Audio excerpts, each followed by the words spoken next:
네, 검사장급 검사와 기자가 유착해서 협박성 취재를 했다는 이른바 검언 유착 의혹에 대해 검찰 수사심의위가 이동재 전 채널A 기자에 대해서만 수사와 기소가 필요하다는 결론을 냈습니다. 대검찰청의 취재기자 나가 있습니다.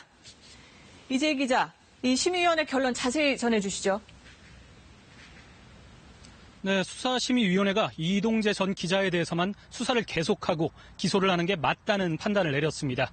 반면 공모 혐의를 받고 있는 한동훈 검사장에 대해선 수사를 중단하고 불기소해야 한다라는 결론을 내렸습니다.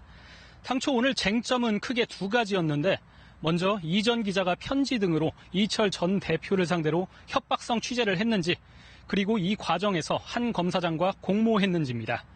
결론을 보면 이 전 기자의 강요 미수 혐의는 인정했지만 한 검사장과의 공모 혐의는 받아들이지 않은 셈입니다.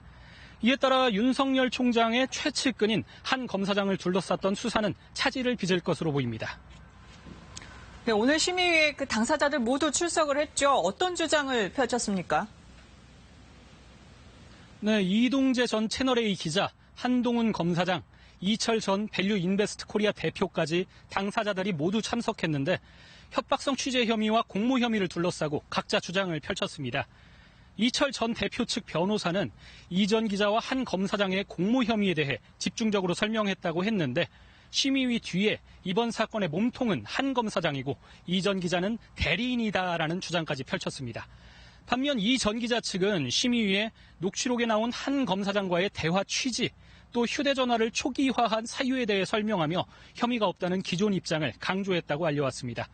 심의위는 결국 이철 전 대표 측이 주장한 공모 혐의엔 손을 들어주지 않은 모양새입니다. 네, 이 검언 유착 사건 수사를 둘러싸고 대검찰청과 서울중앙지검 또 법무부까지 이 갈등이 극심했는데 앞으로 관계에도 좀 변화가 있을까요? 네, 이번 사건을 바라보는 대검과 중앙지검의 입장차가 매우 컸죠. 윤석열 검찰총장을 필두로 한 대검은 수사팀이 무리한 수사를 하고 있다고 했고 수사팀과 법무부는 윤 총장의 최측근이 연루됐다면서 총장이 개입하지 말아야 한다라고 반박했습니다.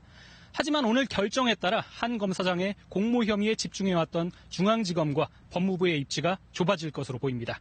지금까지 대검찰청에서 KBS 뉴스 이재희입니다.